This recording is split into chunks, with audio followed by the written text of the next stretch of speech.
Hi guys, मेरा नाम है साहिल खन्ना और आज के बिजनेस शुरू करते हैं। सबसे पहली न्यूज़ है जेफ बेजोस की। तो जेफ बेजोस ने तकरीबन $675 मिलियन का लॉस लिया है एक दिन के अंदर। और ये तब हुआ है जब अमेजॉन ने अनाउंस किया कि उन्होंने 18,000 जॉब्स को कट किया है। अमेजॉन का ऐसा कहना है कि उन्होंने ये सडन अनाउंसमेंट इसलिए किया है क्योंकि एक टीममेट ने इंफॉर्मेशन लीक कर दी थी मार्केट के अंदर। उनको अभी नहीं बताना था, शायद उनको पैक के अंदर बताना था कि भाई 2,000 निकाला है, फिर 5,000 निकाला है, पर अब निकल गया तो उन्होंने कहा इट्स बेटर कि हम ही पूरा सामने लाके रखें। अगली खबर ई कॉमर्स कंपनी शॉपिफाई की है। तो उन्होंने अपनी सारी मीटिंग्स को कैंसिल कर दिया है जहां पे 2 से ज्यादा लोग होते हैं। उनका कहना है हमारी कंपनी बिल्डर्स की है, मैनेजर्स की नहीं है। मतलब हमको क्रिएटिव लोग चाहिए, हमको ऐसे लोग नहीं चाहिए जो ऑर्गेनाइज करते हैं एक दूसरे को। साथ में उन्होंने कहा कि कोई भी मीटिंग नहीं होगी वेंसडे को। साथ में अगर आपको कोई मीटिंग करनी है जहां पे 50 से ज्यादा लोग इन्वॉल्व रहेंगे तो आप थर्सडे के पहले 6 घंटे के अंदर कर सकते हैं। देखा जाए तो यही दिखाता है इस कंपनी का कल्चर, किस तरीके से कंपनी ट्रीट करती है अपने एम्प्लॉइज को और किस तरीके से सोचती है अपनी कंपनी के बारे में। अगली खबर, इंडिगो के जो सीईओ है उन्होंने बोला है कि आप उसी तरीके से क्रू को ट्रीट करो जिस तरीके से आप ट्रीट होना चाहते हो। बेसिकली अभी कुछ ज्यादा ही रिपोर्ट्स निकल के आ रही है जहां पे जो पैसेंजर्स होते हैं वो जो फ्लाइट अटेंडेंट्स होते हैं उनको गलत तरीके से बिहेव करते हैं, मतलब गाली वाली देते हैं, ऐसा कुछ देते हैं। ये बात तब उठी जब एक वीडियो सोशल मीडिया पे लीक हुई जहां पे लड़ाई हो रही थी एक एयर होस्टेस की और एक पैसेंजर की। तो उसके बाद में सारी बातें उठी और उसके बाद में ये चीजें ज्यादा पता लगने लग गई। पहले भी होता होगा ये इंसिडेंट पर खबरों में नहीं आता होगा, पर अब आना शुरू हो गया। तो अगर मैं अपना पर्सनल ओपिनियन बताऊं तो मेरा भी मानना है कि यार हम्बल रहने से कुछ चला नहीं जाता है। आप, ये बहुत ही डीप बात है कि आप लोगों को ऐसा ट्रीट करो जैसा आप चाहते हो लोग आपको ट्रीट करें। क्योंकि कई बार क्या होता है, हम परेशान होते हैं, लाइफ में स्ट्रेस होता है तो हम थोड़े से इरिटेटेड हो जाते हैं, तो हम कई बार स्ट्रेस के अंदर किसी के ऊपर भड़क जाते हैं। तो मेरा मानना है कि अगर स्ट्रेस के ऊपर भड़क जाओ ना और तुमको रियलाइज हो जाए थोड़ी देर के बाद, तो सॉरी बोल दो, कुछ चला नहीं जाता। कोई भी भगवान नहीं है कि भाई वो परफेक्ट होगा, कभी भी वो रिएक्ट नहीं करेगा। रिएक्ट कर सकते हैं पर ऐसा नहीं करना चाहिए। प्लस यार आप फ्लाइट अटेंडेंट्स को देखो जो देख रहे हैं, सब कुछ देख रहे हैं, उनके पास पूरी रिस्पॉन्सिबिलिटी है फ्लाइट के हर क्रू की, इनफैक्ट आपस के लोगों की भी, पैसेंजर्स की भी, सबकी। और उनको ऐसा ट्रीट किया जाता है ना, ये चीज अच्छी नहीं है। अगली खबर, रिपोर्ट्स के हिसाब से सूरत के अंदर 20,000 से ज्यादा वर्कर्स की जॉब जा चुकी है क्योंकि डायमंड्स की डिमांड घट रही है। सूरत के अंदर 8 लाख से ज्यादा लोग काम करते हैं। सूरत डायमंड कटिंग और पॉलिशिंग के लिए जाना जाता है। ऐसा कहा जा रहा है कि अप्रैल से नवंबर वाले क्वार्टर के अंदर 5.43% एक्सपोर्ट घटा है इंडियन डायमंड्स का। और इसका रीजन क्या है? 2-3 रीजन हो सकते हैं जो मुझे पर्सनली लगता है। एक रीजन ये हो सकता, अब इसका रीजन क्या है? 2-3 रीजन हो सकते हैं जो मुझे पर्सनली लगता है। एक बड़ा रीजन कि भाई रिसेशन आ रहा है, मतलब ग्लोबल अभी अनसर्टेन है पूरी पूरी इकोनॉमिक मार्केट, तो लोग खर्चा करने से डर रहे हैं। डायमंड्स अगर देखा जाए एक लग्जरी आइटम है, ओकेजन्स के ऊपर लिया जाता है, तो हो सकता है कि अभी के टाइम पे लोग अवॉइड कर रहे हो उस लेवल के खर्चे को करने के। प्लस एक और इंडस्ट्री इवॉल्व हो रही है, वो है आर्टिफिशियल डायमंड्स की। तो वो भी इवॉल्व हो रही है। अब आर्टिफिशियल डायमंड्स, मैं जर्कन की बात नहीं कर रहा हूं, लैब ग्रोन डायमंड की बात कर रहा हूं, जिनकी प्रॉपर्टी एग्जैक्टली सेम होती है जो ओरिजिनल डायमंड जो आप सुनते हो, जो एक्सट्रैक्टेड होते हैं उन जैसी। तो मैंने एक वीडियो बनाई थी इंटेलेक्चुअल इंडीज के ऊपर, जाके आप उसको देखना, शायद बहुत सारे लोगों ने उसको देख लिया होगा पहले से ही। उसमें मैंने बहुत ज्यादा डिटेल के अंदर समझाया था कि भाई ये किस तरीके से पागल बनाया जा रहा है हमको, हमको डायमंड्स कैसे बेचे जाते हैं। अगली खबर, एक यूएस का बैंकरप्ट क्रिप्टो प्लेटफॉर्म है सेल्सियस, उनके फाउंडर को सू किया गया है, केस किया गया है कि उन्होंने फ्रॉड किया। बेसिकली उन्होंने बहुत ज्यादा अपनी कंपनी को प्रमोट किया और कहा कि एक सेफ ऑल्टरनेटिव है बैंक्स के कंपैरिजन में, और बहुत सारे लोगों ने अपना पैसा उसके अंदर लगाया। उसके बाद कंपनी ने बैंकरप्सी के लिए फाइल कर दिया, मतलब सारा पैसा जीरो हो गया। अभी हम बात करके चलते हैं क्रिप्टो के अंदर लोगों के पैसे डूबे, लोगों को 30% का, 40% का, 50% का लॉस हुआ, यहां पे पैसा जीरो हो गया। तो खाली यही कंपनी नहीं है, अभी बहुत सारी कंपनियां बैंकरप्सी के लिए फाइल कर रही है क्रिप्टो की दुनिया के अंदर, और हो सकता है आने वाले टाइम में और ज्यादा करे। अगर मैं रिपोर्ट्स की मान के चलूं तो एक और कंपनी है क्रिप्टो की, जेनेसिस करके, उन्होंने भी 30% अपने इंप्लॉइज को निकाला है। और इसका रीजन भी वही है कि अभी इकोनॉमी अनसर्टेन है और कैसा भी आगे बिहेव हो सकता है, तो इससे बेटर है कि अभी कॉस्ट कटिंग कर लो। और आपने हमेशा देखा होगा कॉस्ट कटिंग के नाम पे इंप्लॉइज को ही बलि चढ़ाया जाता है। अगली खबर सैमसंग की है। तो उनके प्रॉफिट 8 ईयर लो पे पहुंच गए। अक्टूबर से अगर हम दिसंबर के क्वार्टर की बात करके चले, अक्टूबर से जो दिसंबर का ऑपरेटिंग प्रॉफिट है वो 69% घटा है इनका, और ये एक बड़ा नंबर है। ऑल दो नंबर बड़ा है, $3.37 बिलियन पे अभी भी इनका ऑपरेटिंग प्रॉफिट है। ओवरऑल देखा जाए नंबर बड़ा लगता है, पर इस कंपनी के पोटेंशियल के हिसाब से उतना बड़ा नहीं है, और इसका भी वही रीजन है भाई, डिमांड घट रही है ग्लोबल लेवल के ऊपर। अगर मैं गवर्नमेंट की बात करके चलूं तो रिपोर्ट के हिसाब से गवर्नमेंट 12,000 करोड़ का इंसेंटिव स्कीम निकाल रही है चिप को मैन्युफैक्चर करने के लिए। अगर आप इंडिया के अंदर मैन्युफैक्चर करते हो तो अगेन ये पीएलआई स्कीम के अंदर ही आने वाला है कि भाई अगर आप मैन्युफैक्चर करोगे तो हम आपको कुछ इंसेंटिव देंगे ताकि इंडिया एक हब बन पाए। तो मैं तो भाई बहुत ज्यादा इंप्रेस हूं इस वाली स्ट्रैटेजी से, ये जो पीएलआई के ऊपर काम किया जा रहा है, साथ के साथ जो इन्होंने पोर्ट के बारे में बात करी है ना कि हम पोर्ट के ऊपर कर रहे हैं, साथ में ये ईवी को थोड़ा प्रमोट कर रहे हैं, इलेक्ट्रिसिटी की तरफ ज्यादा जा रहे हैं, और ये पेट्रोल वाली जो हमारी इकोनॉमी है उसको छोड़ रहे हैं ताकि हम ऑयल डिपेंडेंसी से थोड़ा सा दूर होते चले जाए। तो मेरे हिसाब से जो अप्रोच है ना, ये लॉन्ग रन पे हमको बहुत बेनिफिट पहुंचा सकते हैं हमारे देश को। अगली खबर रिपोर्ट्स के हिसाब से जो वोडाफोन आइडिया है वो बैंक्स को अप्रोच कर रहा है 7,000 करोड़ के इमरजेंसी लोन के लिए। तो उनको इंडस के पैसे पे करने हैं 7,500 करोड़ रुपया। तो 7,000 करोड़ तो यहां से आ रहा है, और कहा जा रहा है कि उनके जो मंथली ड्यू एस्टिमेट्स है वो 250 से 300 करोड़ होते हैं। अगर मैं अश्विनी वैष्णव जी की बात करके चलूं जो कि हमारे टेलीकॉम मिनिस्टर है, उन्होंने बोला है कि अभी कैपिटल इन्फ्यूज करा जाएगा वोडाफोन आइडिया के अंदर। अभी ये चीज डिस्कशन के अंदर है, अभी हमको नहीं पता कि कौन डालेगा कौन नहीं डालेगा। जिनको नहीं पता कि 16,000 करोड़ रुपीस की लाइबिलिटी है गवर्नमेंट को जो इनको देने हैं वोडाफोन आइडिया वालों को, तो उसके अगेंस्ट इन्होंने 33% स्टेक ऑफर किया था गवर्नमेंट को। तो अभी वो भी शायद डिस्कशन के अंदर चल रहा होगा कि क्या करना है क्या नहीं करना है। आपको क्या लगता है, क्या वोडाफोन आइडिया बच पाएगा? अगर गवर्नमेंट स्टेप इन करती है क्या बचा पाएगी? क्योंकि वोडाफोन आइडिया एक एंटिटी रहेगी, अगर 33% गवर्नमेंट उसको ओन कर लेगी तो एक तरह से गवर्नमेंट का भी उसमें अच्छा पार्टिसिपेशन होने वाला है। और दूसरी तरफ अगर मैं बीएसएनएल एमटीएनएल की बात करके चलूं तो गवर्नमेंट उसको नहीं छोड़ रही है, गवर्नमेंट उसके प्लानिंग के ऊपर भी चल रही है कि हमको उसको भी धीरे धीरे ग्रो करना है। अगर बीएसएनएल को छोड़ रही होती गवर्नमेंट, और तो मैं एक बार को कह लेता कि वोडाफोन आइडिया के ऊपर फोकस कर सकती है गवर्नमेंट, पर ऐसा नहीं दिखाई दे रहा, मुझे ऐसा पर्सनली लगता है। अगली खबर यूपी से है। तो वहां के जो सीएम है आदित्यनाथ जी, उन्होंने इन्वेस्टर्स को बोला है यूपी सेफ है, कोई गुंडा राज नहीं है, कोई आपको हरास नहीं करेगा। उन्होंने कहा 2017 से अगर पहले की बात करके चले तो वहां पे बहुत ज्यादा राइट्स हुआ करते थे, अब सारे लॉ एंड ऑर्डर कंट्रोल के अंदर है। मैं कहूंगा कि ऐसा सुनने में मेरे को तो पर्सनली आता है क्योंकि मैं दिल्ली में रहता हूं, कि बहुत ज्यादा कंट्रोल कर दिया है, बहुत ज्यादा यूपी को सुधार दिया है। तो अगर आप यूपी से है तो नीचे कमेंट में जरूर बताना कि क्या आपको लगता है कि पिछले कुछ सालों के अंदर वहां पे गुंडा राज ये सब कुछ कम हुआ है या फिर नहीं हुआ, या फिर बड़ा है। नीचे कमेंट के अंदर बताना ताकि मेरे को भी अपना पॉइंट ऑफ व्यू मिले, और आपकी कमेंट से ही मेरे ओपिनियंस बनते हैं, क्योंकि बहुत सारे लोगों की कमेंट आती है, मुझे समझ में आता है कि इंडिया के अंदर क्या चल रहा है अलग अलग जगहों के ऊपर।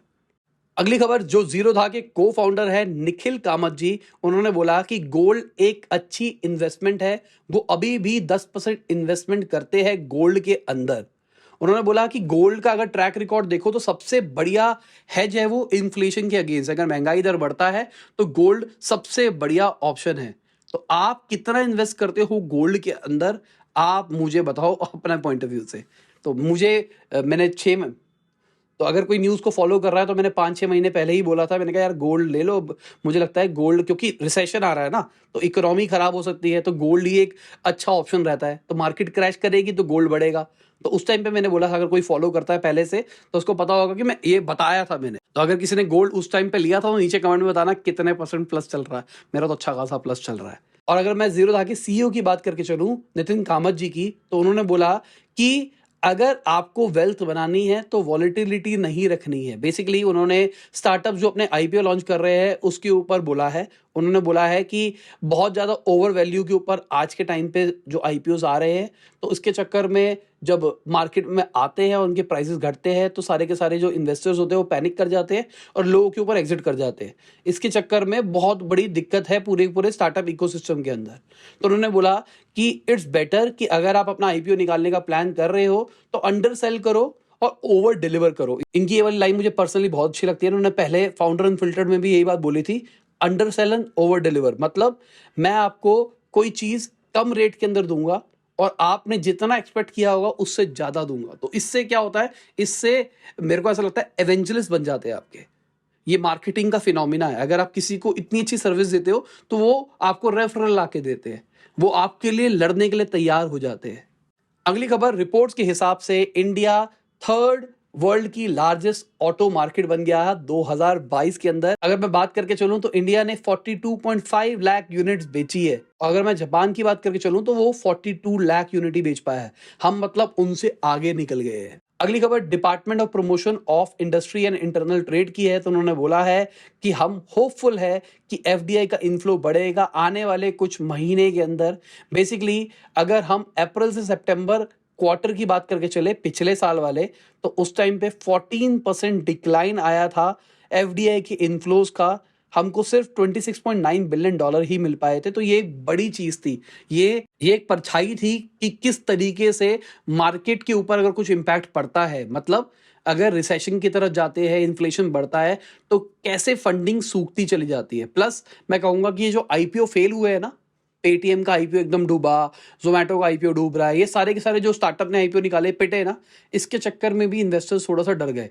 उन्होंने कहा भाई उन्हीं कंपनी में इन्वेस्ट करेंगे जो हमको प्रॉफिट दे पाएगी। अगली खबर यूएस से है। तो भाई यूएस का ऐसा क्लेम है कि उनका जो वीकली जॉबलेस क्लेम होता है, मतलब अगर आपको नौकरी नहीं मिली तो आप गवर्नमेंट से कह सकते हो मेरे को नौकरी नहीं दे पाया, अब मुझे पैसे दो, वो 3 मंथ लो के ऊपर पहुंचा है। ले ऑफ्स भी रुके हैं दिसंबर के महीने के अंदर, मतलब लोगों को कम निकाला गया है। और अगर मैं न्यू जर्सी से बात करके चलूं तो न्यू जर्सी की कंपनी है बेड बाथ एंड बियॉन्ड। उन्होंने कहा है कि वो बैंक्रप्सी के लिए फाइल कर सकते हैं, बहुत हाई चांसेस है कि ऐसा हो सकता है। उनका कहना है हम सारे स्ट्रेटेजिक ऑल्टरनेटिव्स देख रहे हैं किस तरीके से हम बचा सकते हैं। और जब से एक खबर निकल के आई है इनके शेयर प्राइसेस घटते हुए दिखाई दे रहे हैं।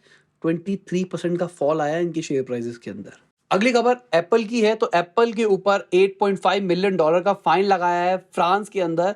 और क्यों लगाया गया है? पर्सनलाइज ऐप स्टोर एड्स के चक्कर में। एप्पल की अगर हम बात करके चले तो एप्पल पुश करता है कि भाई प्राइवेसी प्राइवेसी प्राइवेसी प्राइवेसी, पर इसी के अंदर एप्पल के अंदर एक सेटिंग है, आपको उसको ऑफ करना पड़ता है जिससे एप्पल आपको ट्रैक नहीं कर पाता, वरना एप्पल भी आपको ट्रैक करता है। और उसके बाद ऐप स्टोर के अंदर आपको उसकी ट्रैकिंग के हिसाब से ऐड दिखाता है। तो ये वो वाली बात हो गई कि भाई मैं किसी को चोरी नहीं करने दूंगा पर मैं खुद चोरी करूंगा। एप्पल ये वाला लॉजिक करता है। तो ये मैंने बहुत पहले इंटेलेक्चुअल इंडस्ट्रीज पे वीडियो बनाई थी जहां पे मैंने अपना पॉइंट ऑफ व्यू रखा था, क्योंकि मैं डिजिटल मार्केटर हूं, मुझे इस चीज के बारे में थोड़ा सा ज्यादा सा पता है। तो ठीक है, मैं हमेशा से बोलता हूं प्राइवेसी इज अ मिथ। आपको लगता है कि आपका डेटा प्राइवेट है, कोई यूज नहीं कर सकता, कोई मिस यूज नहीं कर सकता, तो ये मिथ्या है। ऐसा नहीं है, आपका सारा डेटा मार्केट में अवेलेबल होता है। आप कितना छुपा लो कितना बचा लो, कहीं ना कहीं से तो डेटा निकल ही जाता है। अगली खबर स्विगी की ऐप की है। तो स्विगी की ऐप के अंदर एक एड चलाई जा रही थी लेजी पे की, जहां पे लिखा हुआ था UPI payments are falling, don't worry, order now and pay later. मतलब यूपीआई आपका फेल हो रहा है, बाय डिफॉल्ट बोल दिया है, कोई टेंशन नहीं है आप ऑर्डर कर लो। तो एक तरह से ये गलत स्टेटमेंट है, यूपीआई हमारा फेल नहीं हो रहा है। तो ये किसी यूजर ने ट्विटर के ऊपर डाला, उसके बाद स्विगी के सीईओ ने इसके ऊपर रिप्लाई किया। उन्होंने कहा हाँ मैं इसके ऊपर एक्शन लेता हूं और कुछ ही टाइम के अंदर उसको फिक्स कर दिया जाएगा। अगली खबर यूक्रेन से है। तो उनकी जो जीडीपी है वो 30.4% घटी है 2022 के अंदर, लार्जेस्ट ड्रॉप आया है पिछले 30 साल के अंदर मिनिस्टर्स की, अगर हम बात को मान के चले तो। अगली खबर फॉक्सकॉन की है। तो जो उनका चाइना वाला प्लांट है जहां पे आईफोन वो बना रहे हैं, उसमें रिकवरी आ रही है। रेवेन्यू फॉल है अभी के टाइम पे, पर रिकवरी आ रही है, मतलब प्रोडक्शन सही होती हुई दिखाई दे रही है। ये वही प्लांट है जहां पे कोविड के केसेस बढ़े थे, लोग कूद कूद के भाग रहे थे, उसके बाद में वहां पे आर्मी पर्सनल लड़ाई झगड़े हो गए थे बहुत सारे। उसके बाद में ये वीडियोस लीक हुई इंटरनेशनली। उसके बाद पता लगा कि भाई चाइना के अंदर बहुत सारे कोविड केसेस बढ़ रहे हैं, ऐसा हो रहा है वैसा हो रहा है। चाइना की जीरो कोविड पॉलिसी है ना, तो उस चक्कर में वो वहां के एम्प्लॉयज को पुश कर रहा था कि भाई तुम्हारे पास कोविड है तुम भागो यहां से। उसके बाद में भाई वो फैक्ट्री रोक दी गई। वो लॉजिकली अगर तुम फैक्ट्रियां रोक रहे हो, प्रोडक्शन को होल्ड कर रहे हो, तो आपकी प्रोडक्शन तो डिक्लाइन आएगी ना। पर अब कह रहे हैं कि अब रिकवर होती हुई दिखाई दे रही है। 12.3% का ही डिक्लाइन आया है ईयर ऑन ईयर, अगर हम बात करके चले तो। अगली खबर ट्विटर से है। तो ट्विटर जब से एलॉन मस्क ने एक्वायर किया है तब से जितने भी टॉप मैनेजमेंट के लोग थे वो छोड़ के जा रहे थे, तो फाइनली जो लास्ट डायरेक्टर ऑफ इंजीनियरिंग बचे थे वो भी छोड़ के चले गए हैं। तो अब ट्विटर के पास में असली ट्विटर की टीम नहीं है, अब ट्विटर की टीम एलॉन मस्क बिल्ड करेंगे। तो मेरा ऐसा मानना है ट्विटर की आत्मा चली गई है, अब ट्विटर के अंदर नई आत्मा डाली जाएगी और देखा जाएगा कि ट्विटर को किस डायरेक्शन में लेके जाना है। अब मैं इसके ऊपर कोई ओपिनियन नहीं दे सकता क्योंकि ट्विटर बहुत बड़ा प्लेटफॉर्म नहीं है सोशल मीडिया के अंदर। ट्विटर एक मेरे हिसाब से फेल प्रोडक्ट ही है, इतना टाइम होने के बाद भी वो लॉस के अंदर ही है, उसका मार्केट शेयर बहुत बड़ा नहीं है। अब एलॉन मस्क को लेके किस तरीके से रिवैम्प करते हैं ये देखने वाली बात है, और ये मेरा पर्सनल ओपिनियन है। मुझे लगता है ट्विटर की अभी बहुत सारी अपसाइड है, ट्विटर को बनाया जा सकता है। सोशल मीडिया में अभी अपॉर्चुनिटी क्रिएट हो रही है क्योंकि बहुत सारे लोग ना ये शॉर्ट माइक्रो कंटेंट के चक्कर में थक चुके हैं। ये यूट्यूब अच्छा हुआ करता था, उसके बाद में यूट्यूब के ऊपर आप देख रहे हो short short short short, Instagram ठीक हुआ करता था, रील रील रील रील, बस यही चल रहा है, उसी को ग्रोथ मिल रही है। अब हम जैसे क्रिएटर भी अगर अच्छा कंटेंट बनाना चाहते हैं तो आप जैसे जो लोग हैं जिनके पास में टाइम है हमारे जैसा कंटेंट कंज्यूम करने के लिए, आप भी अपना एक बहुत मेजर पोर्शन शॉर्ट रील के अंदर बिता देते हो। तो आपने अगर 2 घंटे निकाले थे उसमें से 1-1.5 घंटा अगर आप शॉर्ट रील में डलाओगे तो हम लॉन्ग फॉर्म क्रिएटर्स का क्या होगा। कई बार मैं देखता हूँ जो वीडियो थोड़ी सी लंबी हो जाती है, लोग कमेंट करते हैं कि सर छोटी वीडियो बनाओ, पर जेन्युइनली अगर मैं सारी न्यूज कवर कर रहा हूँ तो टाइम तो लगेगा ही। अगली खबर माइक्रोसॉफ्ट के सीईओ सत्य नडेला जी की है। तो उन्होंने बोला कि इंडिया की जो डिजिटल इकोनॉमी है वो $1 ट्रिलियन की बहुत ही जल्दी पहुंच जाएगी और माइक्रोसॉफ्ट उसके अंदर हाथ बटाएगा। तो चलो देखते हैं किस तरीके से वो हाथ बटाते हैं। अगली खबर नितिन कामत की फिर से है। तो उन्होंने एक बहुत बढ़िया बात बोली, तो तभी मैंने इसको थोड़ा सा अलग रखा, ऊपर वाली न्यूज के साथ में नहीं रखा क्योंकि लोग भूल जाते हैं। उन्होंने बताया कि एक बहुत बड़ी चीज है जो स्टार्टअप फॉलो नहीं कर रही है, वो है अपने शेयर होल्डर्स को ब्रांड एम्बेसडर बनाना। मतलब अगर आप मैं शेयर होल्डर छोड़ो, मैं कह रहा हूं आप मेरे यूजर हो ना, अगर आप मेरे ब्रांड एम्बेसडर बन जाओ तो कितनी अच्छी चीज रहेगी। आज अगर हमको अपना चैनल ग्रो करना है ये वाला, तो मैं यहाँ पे कंटेंट बना रहा हूं, आपको मेरा कंटेंट अच्छा लग रहा है, अगर आपको लगता है किसी को कंटेंट की जरूरत है तो आप उसको मेरा कंटेंट पुश कर रहे हो खुद से, मैं नहीं कह रहा आपको। और इसके लिए मेरे को कोई पैसा नहीं खर्च करना पड़ रहा, मुझे कुछ नहीं करना पड़ रहा। अगर आपको कोई वीडियो अच्छी लग रही है, आप दोस्त कोई ग्रुप होगा तो उसके अंदर आप शेयर कर देते हो, तो ये जो कर रहे हो ये फ्री में हो रहा है। तो उन्होंने यही वाली बात करी कि ये जो स्टार्टअप्स है ये इस चीज के अराउंड कुछ काम नहीं कर रहे हैं। जिनको नहीं पता भाई, जीरोधा का भी एक ऐसा ही कुछ प्रोग्राम है एफिलिएट वाला। हम पैसे नहीं दे रहे आपको कुछ भी शेयर करने का, पर ये पैसे शेयर करते हैं। अगर आपने मेरे लिंक से जीरोधा पर रजिस्टर किया, मैंने कोई लिंक नहीं दे रखा, पर अगर आपने मेरे से लिया लिंक तो उसके ऊपर जितना भी जीरोधा कमाएगा उसका कुछ पोर्शन मुझे देगा। तो ये कितना अच्छा मॉडल है। अब वो भी ग्रो हो रहे हैं, मैं भी ग्रो हो रहा हूं। अगली खबर जो यूनियन टेलीकॉम मिनिस्टर है उन्होंने बोला है बीएसएनएल का 5G सर्विस 2024 के अंदर स्टार्ट हो सकता है, और यही मेरे हिसाब से सबसे बड़ा रीजन है कि मुझे लगता है कि वोडाफोन आइडिया के अंदर गवर्नमेंट उतना इंटरेस्टेड नहीं है। अगली खबर श्रीलंका से है। तो श्रीलंका रीस्टार्ट कर रही है अपनी trade talks India China Thailand से 4 साल के बाद में। तो भाई अब उनकी इकोनॉमी उनको रिवाइव करनी है, तो सबके साथ वो दोस्ती यारी करके काम करने की कोशिश करेंगे। अगली खबर रिपोर्ट्स के हिसाब से रशिया ने हमको बहुत ज्यादा ऑयल दिया है। जब से यूरोपियन यूनियन के सैंक्शन लगे हैं ना, तो उन्होंने हमको और ऑयल देना शुरू कर दिया है, हमको, इंडिया को और चाइना को भी साथ में। और इसके ऊपर अगर आपको याद हो, कल वाली न्यूज में मैंने बताया था, जयशंकर जी बोलते हैं कि अगर हमको सस्ते में मिल रहा है और हमारी इकोनॉमी को जरूरत है तो इसमें प्रॉब्लम क्या है। और बिल्कुल मेरा भी मानना है इसमें प्रॉब्लम क्या है अगर सस्ते में मिल रहा है तो। अगली खबर अश्विनी ग्रोवर की बहन की है। तो उन्होंने बोला है कि ये जो शार्क टैंक का सीजन है ना, ये फ्रेंड के सीजन के जैसा लग रहा है, ये बहुत ज्यादा दोस्ती यारी चल रही है। मुझे भी पर्सनली ऐसा लगता है, आपको क्या लगता है? बाकी मैं सोच रहा हूँ क्या हर सैटरडे या संडे एक छोटा सा एनालिसिस डाला करूँ वीकली, शार्क टैंक में क्या हुआ और मुझे कैसा लगा, इसमें क्या क्या हो सकता था। ऐसा कुछ मेरा इस वीक का ओपिनियन क्या था, छोटा सा ऐसा कुछ टाइप्स, मुझे बताओ नीचे कमेंट सेक्शन के अंदर अगर ऐसा कुछ करे तो, क्योंकि मेरे को ऐसा मन कर रहा था कि कर सकते हैं हम। अगली खबर नंदन नीलकनी जी की है। तो उन्होंने एक फैक्ट शेयर किया कि इंडिया के 1000 ही स्टार्टअप थे 2016 तक, और अगर आज की बात करके चले तो 90,000 से ज्यादा हो चुके हैं। और ये बहुत ही अच्छी चीज है, बहुत ही बढ़िया चीज है। पर यहाँ पे सवाल ये निकल के आता है कि स्टार्टअप्स, मेरे पापा ने जब बिजनेस शुरू किया था वो भी लॉजिकली स्टार्टअप ही थे, पर वो तो कभी स्टार्टअप रिकग्निशन के अंदर नहीं आए। तो गवर्नमेंट ने जब से स्टार्टअप इंडिया प्रोग्राम निकाला है ना, तब से ये रिकग्नाइजेशन मिलने लग गई है कि भाई मैं स्टार्टअप हूं, मैं स्टार्टअप नहीं हूं। तो अगर आप सारे बिजनेस को स्टार्टअप कंसिडर करने लग जाओ, आप में से बहुत सारे लोग फ्रीलांसिंग कर रहे होगे तो वो भी एक स्टार्टअप रन कर रहे हैं, पर वो इस 90,000 का पार्ट नहीं है। तो एक्चुअली मुझे लगता है कि इंडिया में पहले से ही एंटरप्रेन्योरशिप स्पिरिट बहुत ज़्यादा थी और अब थोड़ी सी और ज़्यादा बढ़ रही है क्योंकि यूथ आ गया है और वो और ज़्यादा जिज्ञासु हो रहा है इस चीज़ को लेके। अगली खबर ओपन एआई की है। जिनको नहीं पता, चैट जीपीटी जो आजकल चल रहा है ना, उसकी जो पेरेंट कंपनी है वो $29 बिलियन की वैल्यूएशन के ऊपर फंड उठाने वाली है रिपोर्ट्स के हिसाब से। और इसी से खबर निकल के आती है, मैंने एक इंटेलेक्चुअल इंटेलिजेंस पे वीडियो डाल दी है एआई के ऊपर कि किस तरीके से एआई सब कुछ चेंज कर रहा है, एआई से क्या क्या होने वाला है, मार्केटिंग किस तरीके से बदल जाएगी। जाओ देखो यार, मजा आ जाएगा। और अगर किसी ने देख लिया है तो भाई थैंक यू। कैसे लगा आपको? लाइक कर दिया था वो वाली वीडियो का या नहीं? अगली खबर इसरो की है। तो इसरो लॉन्च कर रहा है स्पेस किड्स इंडिया की सैटेलाइट, जो कि 750 स्कूल्स गर्ल ने मिलके बनाई है। बहुत बढ़िया चीज है यार, स्कूल के बच्चों से ये चीज बनाई जा रही है और कहा जा रहा है ये जो बच्चे हैं ये गवर्नमेंट स्कूल के थे। तो ये चीज यार वाव है, जेन्युइनली बता रहा हूँ, ये चीज वाव है। तो चलो इसके साथ आज की बिजनेस न्यूज खत्म करते हैं। उम्मीद करता हूं आपको मजा आया होगा। लाइक कर देना, शेयर कर देना, कमेंट बताना वीडियो कैसी लगी। बाय, गुड नाइट, शबा खैर, खुदा हाफिज, गुड मॉर्निंग, गुड आफ्टरनून, जब भी आप वीडियो देख रहे हैं। जय हिंद, वंदे मातरम।